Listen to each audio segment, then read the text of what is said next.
भगवान का स्मरण करेंगे। ओम नमो हरिहंतारम। बैठे लिखा हूँ 2 मिनट है ना, कोई बीच में ओम नमो श्री सिद्धारणम।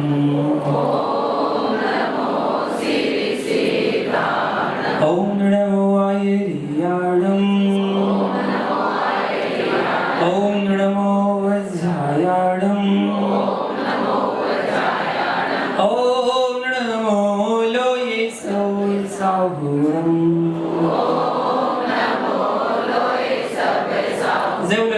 सिद्ध परमेश्वरी भगवान की लाइक श्री पार्श्वनाथ भगवान की परम पूज्य गुरुदेव आचार्य श्री विराट सागर जी महामुनि राज की परम पूज्य श्रोमणी आचार्य श्री विशुद्ध सागर जी महामुनि राज की अहिंसामय विश्व धर्म की परम पूज्य उपाध्याय मुनि श्री विभंजन सागर जी महाराज की संघ की प्रभु पूजा और दान करो, नर भव का सम्मान करो। प्रभु पूजा और दान करो, नर भव का सम्मान करो। कर्मों का अवसान करो, कर्मों का अवसान करो। जो जैसा कर जाएगा वो वैसा फल पाएगा। जो जैसा कर जाएगा वो वैसा फल पाएगा। महावीर सुख का हो महावीर सुख का ये मार्ग बताए रे। जीवन है पानी की बूंद अब मिट जाए रे। जीवन है पानी की बूंद अब मिट जाए रे। भाव भाई माइक वाले भैया से हमसे कोई बुराई है क्या? सबकी आवाज तो बहुत अच्छी कर रखी थी, हमारे संगीतकार की तो आवाज बहुत अच्छी कर रखी थी। आज सब पीने गया, क्या पीने गया? अच्छा पूरा बोल दिया करो भाई, पूरा डर लगता है। बोले पीने गया, पीने गया तो पता नहीं क्या पीने गया। एक बार क्या हुआ पंडित जी, मैं आहार कर रहा था तो एक मोटी आंटी आ गई। कौन सी आंटी? मोटी आंटी। अच्छी मोटी आंटी थी तो 2-4 लोग हमारे सामने आहार देने के लिए खड़े हुए थे। और जब खड़े हुए थे 4-5 लोग खड़े थे, वो पतले पतले लोग थे सब, और मैं भी तो पतले ही हूँ, मैं भी पतले ही हूँ। तो मोटी आंटी आई तो मोटी आंटी बोली एक हाथ तुमने देला हो तो एक हाथ हमें देलन दो। बस इतना बोला था बस। मैं तो उसी समय डर गया, मैंने क्या कह रही हूँ आंटी, एक हाथ तुमने देला हो तो एक हाथ हमें देलन दो। अभी तुमने अगर एक हाथ देला तो हमारा पता नहीं क्या होगा। तभी एक और आ गया, एक और कहता घुमा घुमा के दो, घुमा घुमा के दो। जूस दे रहे थे, लोटे में जूस था, कह रहे घुमा घुमा के दो, घुमा घुमा के दो। क्या दो भैया घुमा घुमा के? तभी एक और आ गया, कह रहा एक एक करके दो, एक एक करके दो। भैया आज हो क्या रहा भाई? बोले एक एक करके दो, एक एक करके दो। भैया साथ इकट्ठे दोगे तो दिक्कत हो जाएगी। इसलिए क्या पीने गया? चाय पीने गया। पूरा बोल दिया करो चाय पीने गया, वरना डर लगता है पता नहीं क्या बोल दिया। आधा अधूरा ज्ञान व्यक्ति को ले डूबता है। प्रभु पूजा और दान करो। क्या कहा? प्रभु पूजा और दान करो, नर भाव का सम्मान करो। ये नर भाव मनुष्य पर्याय में लिए ना, मनुष्य पर्याय का सम्मान इसी में है। आप जो कर रहे हैं अभी, ये नर भाव का सम्मान है आपका। अपने भाव का सम्मान कर रहे हैं आप। भगवान की पूजा करने का सौभाग्य आपको मिला है और दान करने का सौभाग्य आपको मिला है, ये आपका परम सौभाग्य है। इसी से कर्मों का अवसान होगा। जो जैसा कर जाएगा वो वैसा फल पाएगा, ये निश्चित है। इस सिद्धांत को मानकर चलना। भगवान की भक्ति करो तो ऐसे डूब कर करो जैसे पंडित जी बता रहे थे। पंडित जी बहुत शब्दों के बहुत ज्ञानी है, बहुत अच्छे से सब बोले। मैंने भी नोट किया, मैंने क्या अशिष्ट है, विशिष्ट है, घनिष्ठ है, क्या शब्दों का संबंध है। विद्वान ऐसे ही होता है, विद्वान ऐसे ही होता है जो शब्दों की गहन अध्ययन में जानता है। क्या है शब्दों का गहन अध्ययन? बहुत अच्छे से समझना। पूजा पाठ करते हैं, पूजा पाठ में थोड़ा सा भाव लगाइए। द्रव्य से तो पूजा हम करते हैं, द्रव्य पूजा करते हैं, साथ साथ भाव को लगाइए। उसका आनंद ही कुछ और है। केवल द्रव्य चढ़ाना, एक थाली में से उठाकर दूसरी थाली में छोड़ देना, ये पूजा नहीं कहलाती है। उसमें अपने भाव लगाना। हम कर क्या रहे हैं? पढ़ते तो बहुत हैं, पढ़ते बहुत है, उस पढ़ने में आनंद भी मनाया करो। पढ़ना बहुत आसान है लेकिन उसमें डूबना बहुत कठिन होता है। लोग पढ़ तो लेते हैं, क्या पढ़ते हैं? ओ पंडित जी पूजा में कौन सी लाइन आती है? वो चंपा चमेली के बेड़ा के पुष्प अर्पित तुमको किए। 101% झूठ बोलते हैं, 100% भी नहीं, 101% झूठ बोलते हैं। क्या बोलते हैं? चंपा चमेली के बेड़ा, देखिए आपने चंपा चमेली के बेड़ा के फूल देखे हैं? केवड़ा का फूल हाथ में आता है ना, और हाथ में छोड़ दो, हाथ में से खुशबू ली जाती है, इतनी खुशबू आती है। पढ़ तो लिया, कभी चढ़ाने के भाव करे? नहीं करे। मैं आपको चढ़ाने के लिए नहीं बोल रहा हूँ, मैं तो बता रहा हूँ कि हम पढ़ते क्या है और चढ़ाते क्या है।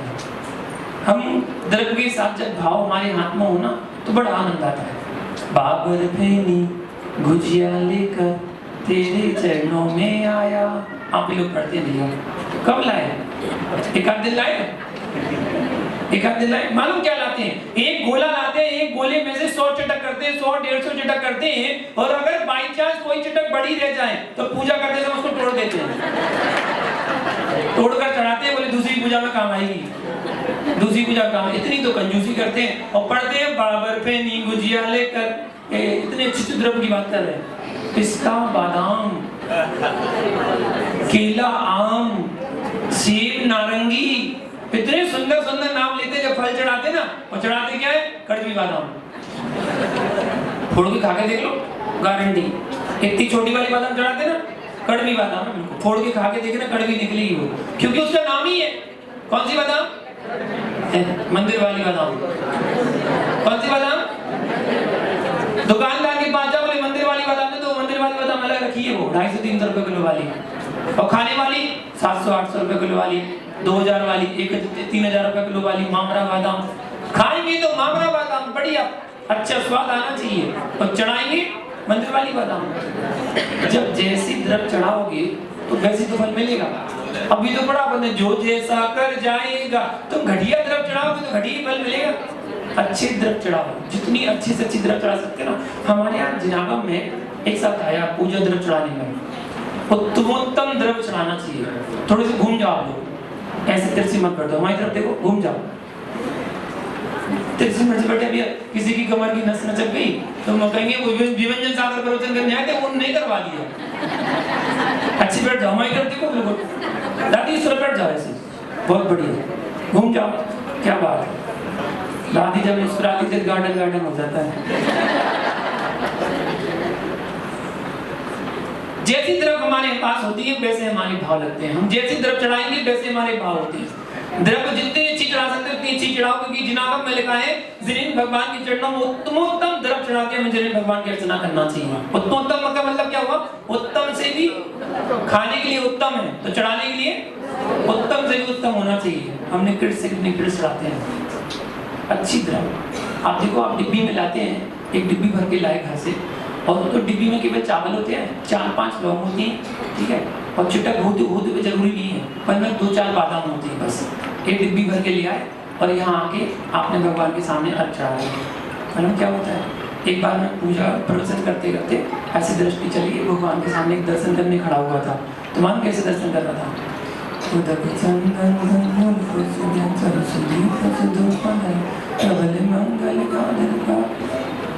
ऐसे कर, ऐसा लगा उसको देखकर जैसे किसी ने 4 थप्पड़ मार के जबरदस्ती खड़ा कर रखा हो। भगवान के दर्शन करने के लिए, दर्शन कर, जल्दी दर्शन कर। ऐसे मुंह बना के जैसे मुंह में उतर रहे, अभी आंसू से गिरने वाले उसके, ऐसे भाव से दर्शन कर रहा था।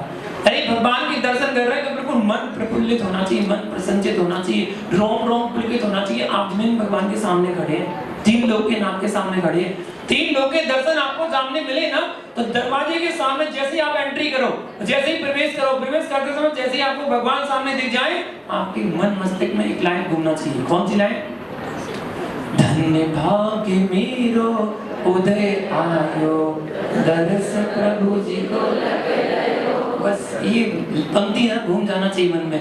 धन्य भाग मेरा उदय आएगा भगवान, मैं आपके दर्शन करने का सौभाग्य मिला। क्या पता रात को सोया था, सुबह उठता नहीं तो, अगर साइलेंट अटैक आ जाता तो क्या करते? किसी को बता भी नहीं पाते, कुछ कह भी नहीं पाते और बस रात को सोए थे सुबह चले जाते। तो सुबह उठा हूं भगवान, आपके दर्शन करने का सौभाग्य मिला मुझे, ये मेरा परम सौभाग्य, धन्य भाग्य मेरा उदय आया दर्श प्रभु जी को लग लग। ऐसी आपके अंदर एक पंक्ति घूमना चाहिए, बिल्कुल मन मस्तिष्क में घूम जाना चाहिए कि आज मेरा धन्य उदय है। निश्चित देखना आपका रोम रोम पुलकित हो जाएगा जब आपके ऐसे भाव होंगे और भगवान के सामने खड़े होंगे तो प्रसन्न मुद्रा में सीखो कुछ, मनुष्यों से नहीं, मैं तो कहता हूँ त्रिंचों से सीखो। किससे सीखो? त्रिंचों से। यदर्चा भावेना प्रमुदित मना दर दुर्इहा क्षणादासी स्वर्गी गुण गण समृद्धा सुख निधि लवंते सद्भक्ता शिव सुख समाजम की मुद्रा महावीर स्वामी। क्या कवि की भावना देखो, क्या भाव है, पूरे भावों को खूब कूद कर भर दिया पंक्तियों में। क्या कहा? यदर्चा भावेन, अर्चना के भावों को लेकर प्रमुदित मनहा, कैसे? प्रमुदित मन से। प्रमुदित मन कैसा होता है? बिल्कुल रोम रोम पुलकित होना चाहिए, आनंद आना चाहिए। आप विधि प्रतिष्ठा कार्य कर रहे हैं, मैंने कहा था लघु पंच कल्याण की भूमिका कर रहे हैं, आप लघु पंच कल्याण कर रहे हैं, ऐसा आनंद आना चाहिए बिल्कुल कि जैसा आनंद आपको किसी काम में ना आए ऐसा आनंद आपको यहाँ पूजा करते समय आना चाहिए। तो रोम रोम पुलकित होना चाहिए। प्रमुदित मना, दर्द मतलब मेढक, एक मेढक अर्चना के भावों को लेकर प्रमुदित मन से सिनेंद्र भगवान के दर्शन करने के लिए जा रहा था। कैसे मन से जा रहा था? मुंह बना के नहीं जा रहा था। कैसे जा रहा था? प्रमुदित मन से, प्रफुल्लित मन से। सबके चेहरे खिलना चाहिए, मुस्कुराना चाहिए। ऐसे नहीं। पंडित कितनी देर लगेगी? पंडित थोड़ा जल्दी निकल लो ना। पंडित जी संगीतकार को परेशान करते रहते हैं, पंच करते रहते हैं। अरे बिल्कुल जितनी देर के लिए आए हो ना, आनंद से बैठो ना, आनंद के साथ भक्ति करो तो बिल्कुल आनंद के साथ झूम जाओ। बिल्कुल आपको दिखनी चाहिए कौन देख रहा है, आपको कौन नहीं देख रहा। केवल आप और भगवान के बीच में कोई नहीं होना चाहिए, बस ना पड़ोसी होना चाहिए, ना बगल में कौन बैठा है, हमें क्या करना है। हम भगवान की पूजा करने आए, भगवान और हमारे बीच में कोई होना ही नहीं चाहिए। ऐसे भाव होना चाहिए, तब आपका मन प्रमोदित मन होगा।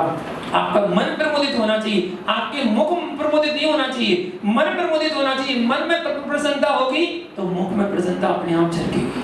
जब अंदर से मन खुश होता है ना तो मुख में अंदर ही अपने आप ही प्रसन्नता झलकती है। तो एक मेढक, आपको फल बता रहा हूं मैं, एक मेढक भक्ति भाव से प्रमोदित मन से अर्चना के भावों को लेकर, अभी अर्चना कर नहीं पाया, अभी अर्चना के भाव आए उसको, तो जब भावों को लेकर कहां जाना था? भगवान के दर्शन करने, सम्मोहन के लिए। ठीक है ना? कैसे जा रहा था बताओ? खाली हाथ जाना था? सीखो सीखो, मैं तो कह रहा हूं सीखो, त्रिंजों से सीखो, त्रिंज गति की जीभ से सीखो। क्या कहता है?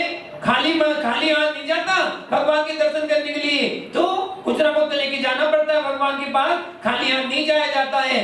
तो फिर सामर्थ्य के अनुसार, इतना तो बताओ मैं कहां ले गया था।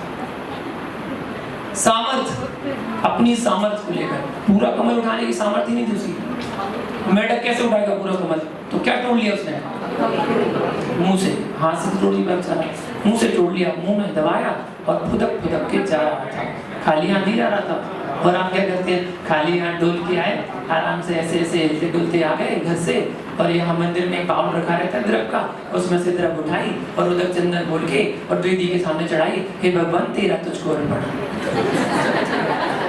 क्या बोलते हैं? हे भगवान तेरा तुझको अर्पण। मंदिर की द्रव उठाई, मंदिर में चढ़ाई, मैं तो खाली हाथ आया तो खाली हाथ जा रहा हूँ। ऐसे ही भगवान के पास आओ तो खाली हाथ कभी नहीं आना, द्रव लेके आना।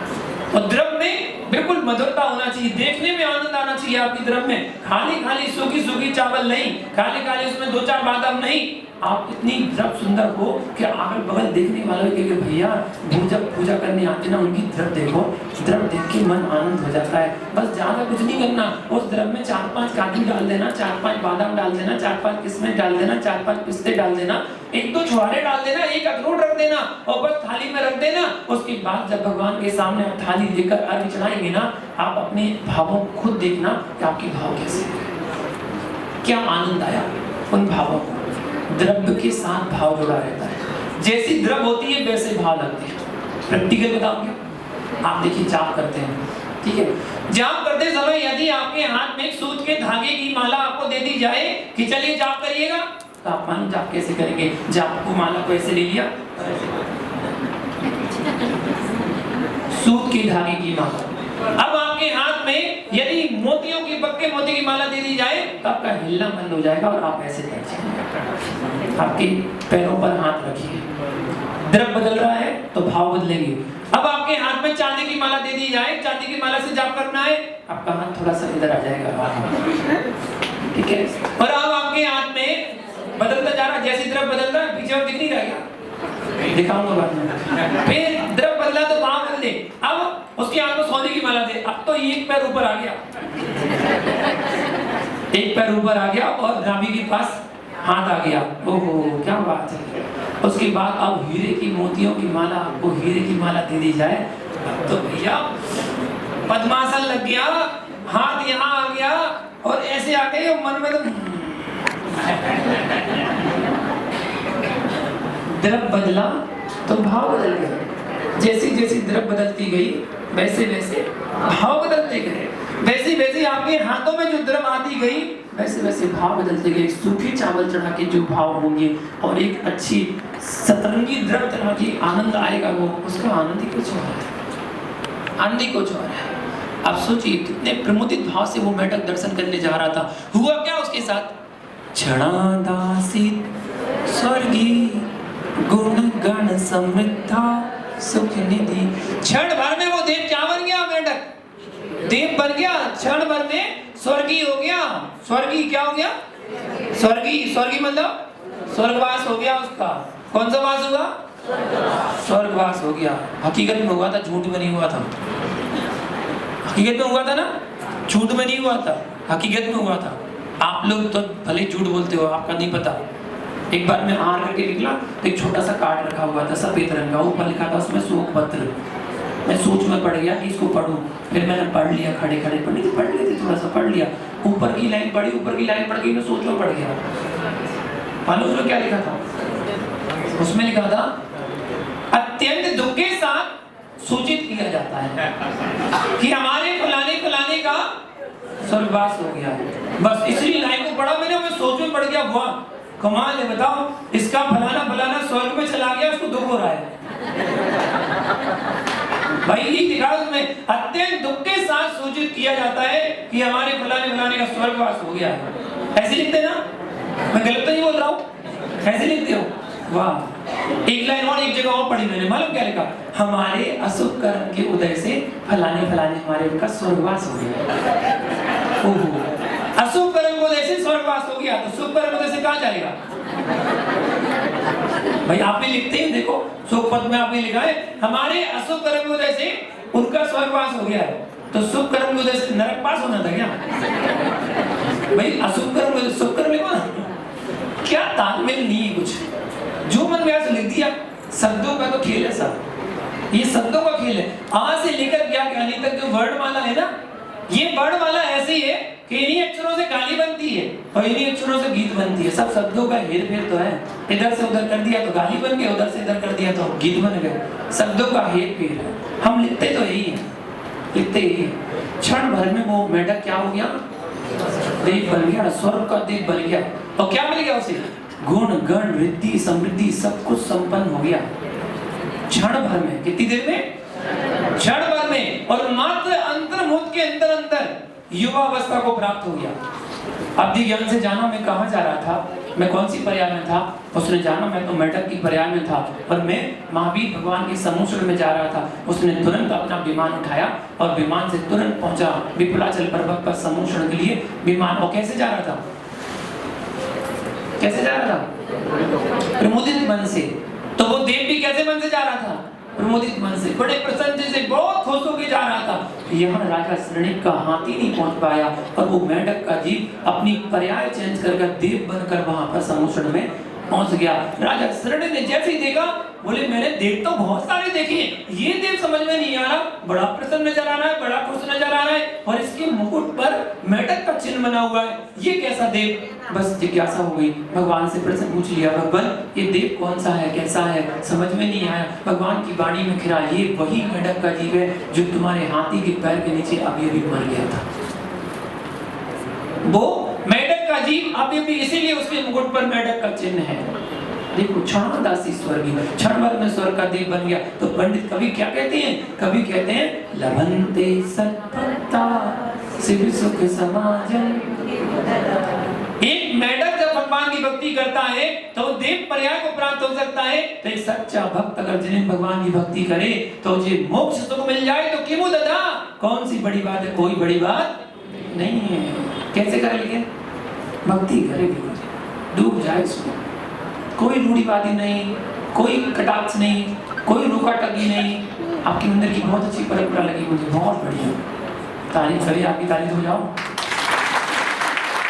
जब तारीफ करते हैं तारीफ हो जानी चाहिए। आपके मंदिर की बहुत अच्छी परंपरा लगी। क्यों लगी? आप पूछो क्यों क्या लगी? मुझे ये लगी कि कोई भेदभाव नहीं है, जिसको जैसे भक्ति करना करो, जिसको जैसे पूजा करना करो। हम ऐसे नहीं, वैसे नहीं, हम ये नहीं, वो नहीं, ये नहीं चढ़ा सकते, वो नहीं चढ़ा सकते, ये चढ़ाओ, वो चढ़ाओ। क्या रोक टोक करके भैया, क्या भगवान की भक्ति कर रहे हैं? लड़ने आए हो यहाँ पर? भगवान के लिए लड़ने आए हो क्या? भगवान की भक्ति करने आए हो। जिसके जैसे भाव है कर लो भक्ति, कर लो भक्ति। आनंद आना चाहिए। जो द्रव्य चढ़ा के आपको आनंद है वही द्रव्य चढ़ाना चाहिए। आप कोई द्रव्य चढ़ाओ, जो चढ़ा के आनंद आए ना वो आनंद आना चाहिए, बस वो द्रव्य चढ़ाओ। बिल्कुल मन प्रसन्नचित होना चाहिए, वो भक्ति आपको करना चाहिए। लेकिन विधि विधान से करें तो बहुत अच्छी बात है, अच्छे से करें तो बहुत अच्छी बात है।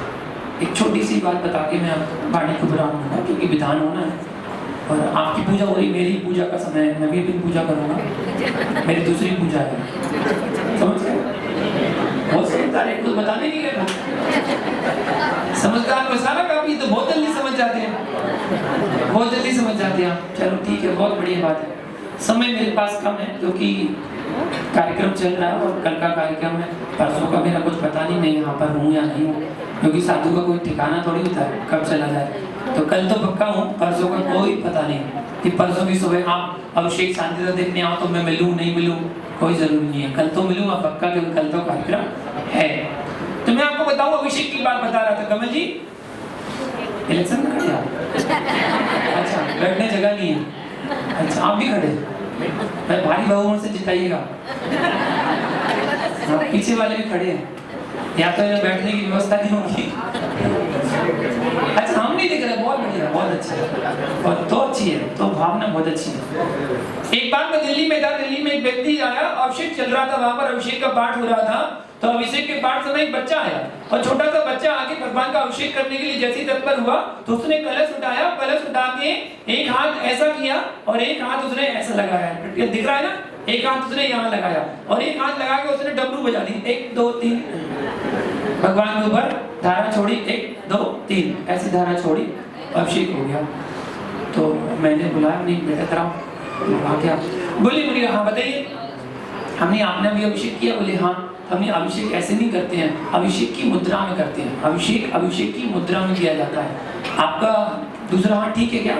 बोले हाँ ठीक है। हमने कोई टूटा मोटा तो नहीं है? बोले नहीं टूटा तो नहीं है। तो हमने कोई, फिर ऐसा क्यों, जो कोई 1.25 हाथ में करता है, कोई 1.5 हाथ में करता है, कोई 1.25 हाथ में करता है? जब 2 हाथ भगवान ने दिए हैं तो दोनों हाथ से भगवान का अभिषेक क्यों नहीं करते? कलश मुद्रा क्या है? दोनों हाथ से कलश पकड़िए और दोनों हाथ से कलश करिएगा, ये कलश मुद्रा है, इसको कलश मुद्रा कहते हैं। तो कलश मुद्रा में अभिषेक करना चाहिए कि 1.25 1.5 1.25 इससे क्यों करते हो? बोले हाँ सही है, मैं ध्यान रखूंगा। और दूसरी विधि पर अभिषेक करने गया तो उसने तुरंत दोनों हाथ से अभिषेक किया, ठीक है। लेकिन तभी के दादाजी आ गए और दादाजी एजेड थे और वो जेठ हो गए। दादाजी एजेड थे, थोड़े ज्यादा एजेड थे, तो उन्होंने भी ऐसे हाथ किया और हाथ लगाया और अभिषेक कर दिया। मैंने बुलाया, दादाजी एक मिनट सुनो। दादाजी को बुलाया, दादाजी आपने ऐसे अभिषेक किया, एक हाथ से अभिषेक किया, तो अभिषेक तो दोनों हाथ से कलश मुद्रा से करना चाहिए। तो दादाजी का जवाब मालूम क्या था? आप भी सुनेंगे तो कहेंगे क्या बात कही दादाजी ने। दादाजी ने पंडित जी जवाब दिया, उन्होंने कहा मुनिराज जितनी आपकी उम्र है उतने साल से हम अभिषेक कर रहे हैं। क्या बोले? जितनी आपकी उम्र है उतने हिसाब से आपसे कर रहा है। चलिए करिए करिए, बहुत अच्छी बात है, गलती करते हैं। चलिए करिए। उस दिन से मैंने एक सूत्र बनाया, अपने जीवन का। कच्ची आम को पकाओगे तो क्या होगा? क्या होगा? कच्ची आम को पकाओगे तो क्या होगा? अगर भूसे में रख दिया, गेहूं में रख दिया, गर्मी में रख दिया तो क्या होगा? और पकी आम को पकाओगे तो क्या बात है, समझ गए? समझ गए? बहुत अच्छी, जल्दी समझ जाए। तो बच्चा क्या था? कच्चा आम, उसको मैंने पकाया तो क्या हुआ? पक गया। और दादाजी क्या थे?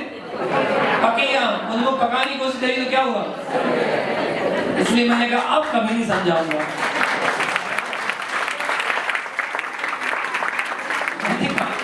इनको समझाने की बात नहीं है, इनको समझाया ही जा सकता। एक पक चुके हैं बिल्कुल, एक पक तो इनको समझा ही नहीं सकता है। विधि विधान से जो करो क्रियाएं अच्छे करो, भावों से करो, आनंद आता है। हर क्रिया को विवेक से करना चाहिए। आपको क्रिया करने के लिए मना नहीं किया गया, हर क्रिया विवेक से करें। आपको फल फूल चढ़ाने के लिए किसने मना किया? कोई मना नहीं है, लेकिन विवेक से चढ़ाओ। विवेक से चढ़ाओ, कोई बुराई नहीं है। आप द्रव सुंदर से सुंदर द्रव चढ़ाओ, लेकिन विवेक से चढ़ाओ, कोई बुराई नहीं है। आप पूजा कर रहे हैं, अपना कर्तव्य निभा रहे हैं। एक जैन श्रावक का कर्तव्य है पूजा करना, और मैं अपनी बात नहीं कर रहा हूँ, ये आचार्य कुछ कर्तव्य का पालन करना। लेकिन कुंद आचार्य ने कहा चलो पंचम काल के जीव है, ज्यादा नहीं कर पाएंगे, चल एक काम करना, कम कर लेना। तो कुंद आचार्य ने 1.5 साल मालूम क्या कहा? उन्हें 6 नहीं कर पाओ तो 2 तो कर ही लियो। कौन से?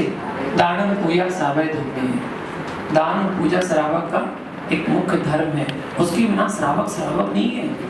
आपको पूजा करने का अवसर मिला है, ये अवसर मिला आपको पूजा करने का।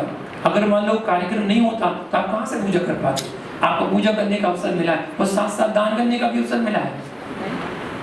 मैं एक छोटी सी बात बहुत बड़ी रूप में दे रहा हूँ कि आप दान देकर अपने आप को ये नहीं समझ रहा मैं बड़ा आदमी, मैंने दान कर दिया, मैं बड़ा आदमी नहीं। दान, अच्छा आपसे पूछूं, बताओ पहले, दान देने वाला बड़ा कि दान लेने वाला बड़ा? सोच समझ से बताओ ना, देने वाला कि लेने वाला बड़ा? देने वाला बड़ा आदमी। कैसे? कौन बड़ा? बहुत बढ़िया, बहुत अच्छा दिमाग है इनका। सही में यहाँ पर प्रवचन करने की आवश्यकता नहीं है, सब बहुत ज्ञानी है, बहुत ज्ञानी है। कौन? लेने वाला बड़ा। अगर देने वाले के आपके इच्छुक बहुत हैं, आपकी बहुत भावना हो रही है, यहाँ पर आपने कमेटी में बात रखी कि मैं भगवान की वेदी में एक प्रतिमा विराजमान करना चाहता हूँ और मैं कर सकता हूँ क्या? उन्होंने कह दिया नहीं, संख्या पूरी होगी, हमारी जरूरत नहीं है। कर लोगे क्या? लाके रख दोगे? नहीं, कुछ नहीं कर पाओगे। आपके भाव हुए कि हमें मंदिर में वेदी पर सोने का छत्र चढ़ाना है, चढ़ा लोगे क्या? कमेटी वालों ने मना कर दिया, ये सुरक्षा की दृष्टि से हम नहीं कर सकते, चढ़ा दोगे क्या? नहीं। देने वाला बड़ा कि लेने वाला बड़ा? आप तो अपना सौभाग्य समझना कि मेरा दान स्वीकार कर लिया गया, ये मेरा परम सौभाग्य है, ये मेरा परम सौभाग्य है कि मेरा दान स्वीकार कर लिया गया, मैं बड़ा सौभाग्यशाली हूँ। इतने सारे लोग थे, इतने सारों मेरा नंबर लगा, मेरा ही सौभाग्य जगह कि मेरा दान स्वीकार कर लिया गया। मुझे प्रतिमा विराजमान करने का अवसर मिला है, मुझे सिंहासन लगाने का अवसर मिला है, मुझे चमर चढ़ाने का अवसर मिला है। इतने सारे लोगों में मेरा सौभाग्य जगह। अपने आप को सौभाग्यशाली समझना दान देकर, ये मत समझना कि मैंने दान दे दिया, मैंने दान दे दिया। नहीं, ऐसे नहीं करना। दान देने वाला बड़ा नहीं होता, लेने वाला बड़ा होता है। आप आहार देने आते हो, मुनिराज काय पे खड़े होते हैं?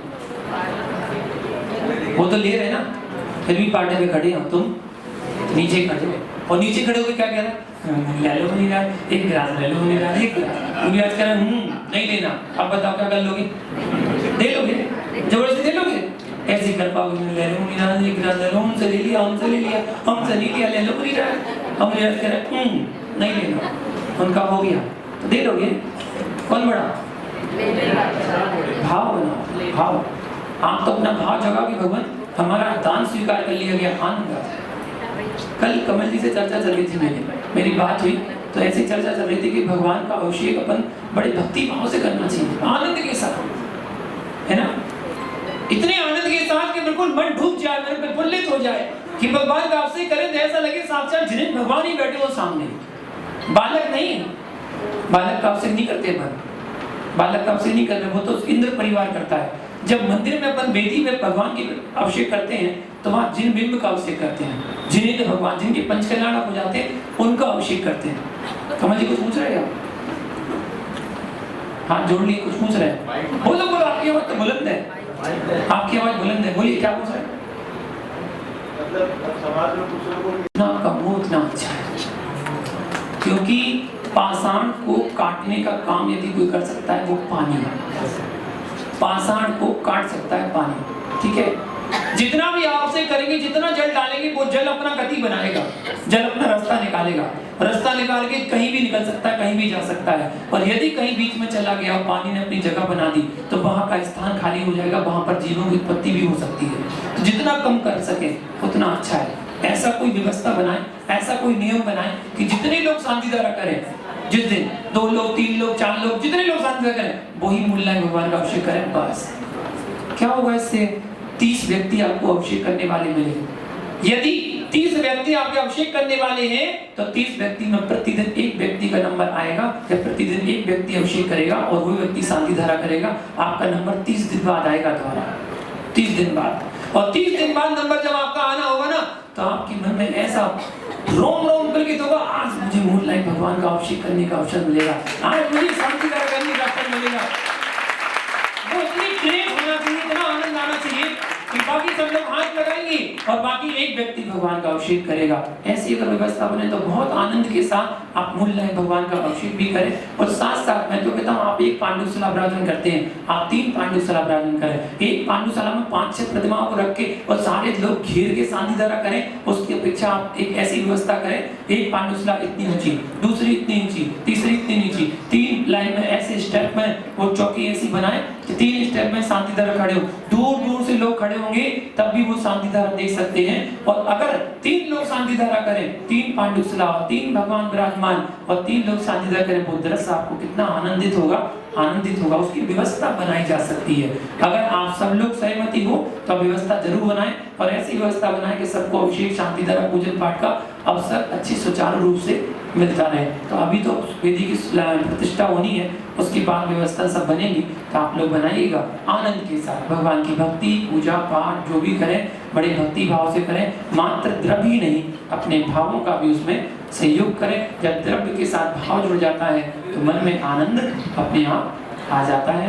आनंद जी जो हमारे साथ बैठे हुए हैं तो आनंद तो अपने आप आ ही रहा है। आपके यहाँ तो कोई पूजा पाठ होता है तो आनंद जी तो आ ही जाते हैं। तो जब आनंद जी आते हैं तो आनंद तो आना चाहिए। फिर जब आनंद जी चल के आ गया तो आनंद तो आना ही चाहिए। तो मन में भी आनंद आए, बाहर से आनंद आ गया तो मन में भी आनंद आना चाहिए। फिर उसके बाद देखना आपकी क्या विशुद्धि बढ़ती है और क्या पुण्य का अर्जन होता है। से आगे कल देखेंगे। आज से इतना ही, आप पूजन विधान करें। सभी के लिए मेरा बहुत बहुत उनका आशीर्वाद है।